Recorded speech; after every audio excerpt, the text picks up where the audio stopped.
కిమ్స్ ఆసుపత్రిలో చికిత్స పొందుతున్నటువంటి శ్రీతేజ్ అనేటువంటి అబ్బాయి ఎవరైతే ఉన్నారో సినిమా చూడడానికి వెళ్ళి తొక్కిసలాటలో గాయపడ్డటువంటి శ్రీతేజ్ అనేటువంటి అబ్బాయిని పరామర్శించడానికి రావడం జరిగింది.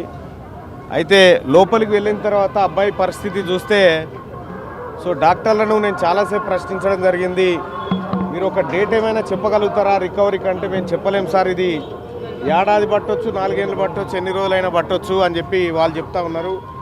అబ్బాయి కంప్లీట్గా అంటే కాన్షియస్లో లేడు, కేవలం మనిషి మాత్రమే కదులుతూ ఉన్నాడు తప్ప మిగతా అతని బ్రెయిన్కి మేజర్గా డ్యామేజ్ అయినట్టుగా డాక్టర్లు చెప్తా ఉన్నారు.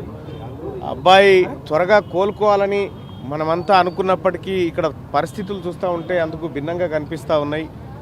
తొక్కిసలాటలో అబ్బాయి తలపైన బలమైనటువంటి ఒత్తిడి జరిగినట్టుంది. దానివల్ల బ్రెయిన్కి ఆక్సిజన్ అందక బ్రెయిన్ చాలాసేపు డిస్టర్బ్ అయింది. మళ్ళీ రికవరీ కావడానికి అంత ఈజీగా కావడం లేదు. ఏదేమైనప్పటికీ కూడా ఆ అబ్బాయి పరిస్థితి మాత్రం అగమ్య గోచరంగానే ఉంది. పుష్ప 2 సినిమా చేయంగా వీళ్ళ కుటుంబం అంతా చిన్నాభిన్నం అయిపోయింది. మరి సినిమా వాళ్ళు ఎంతమంది వస్తున్నారు, ఏం చేస్తున్నారని తెలియదు. కానీ మొత్తానికైతే ఈ బెనిఫిట్ షోలు, ఈ షోలు, ఆ షోలు అని చెప్పి ప్రజల ప్రాణాలతో చెలగాట మాడుతూ ఉన్నాయి సినిమా రంగాలు. ఈ అంశం మీద కూడా రేపు సభలో మాట్లాడాలనేటువంటి ఉద్దేశంతో ఇవాళ ప్రత్యక్షంగా చూసిపోవడానికి వచ్చిన రేపు మండల ప్రాణాలంటే లెక్క లేకుండా వ్యవహరిస్తున్నటువంటి సినీ పరిశ్రమ వీటన్నిటి గురించి రేపు మాట్లాడడం కోసం ఇవాళ అబ్బాయిని చూడడం జరిగింది. అలాగే వాళ్ళ తండ్రి గారిని, ఆ పాపను కూడా పరామర్శించడం జరిగింది. నేను ఏదో పేపర్లో క్లిప్ చూసినా 1400-1500 కోట్లు కలెక్ట్ చేసింది పుష్ప అని చెప్పి,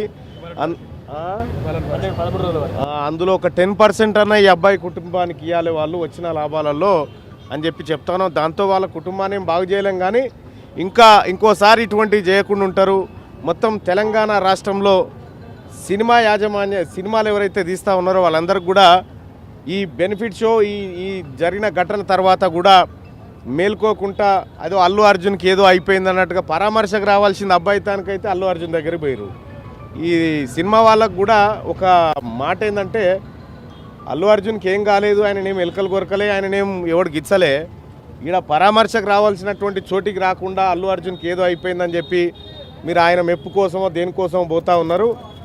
పోతే బోర్రి, కానీ పైపెచ్చు అల్లు అర్జున్ అరెస్ట్ తర్వాత ఇదేదో కాంగ్రెస్ పార్టీ రాష్ట్ర ముఖ్యమంత్రి చేయించండి అనేటువంటి తిక్కల మాటలు మాట్లాడుతూ ఉన్నారు. అవి బంద్ చేసుకోరు జరా. సినిమా మందం ఉంటే మాకేం ఇబ్బంది లేదు, ప్రభుత్వాన్ని అస్థిరపరచాలి, ప్రభుత్వాన్ని బంధనం చేయాలనేటువంటి కార్యక్రమాలు చేస్తే మేము సినిమాని కూడా ఏం చూడం మేము.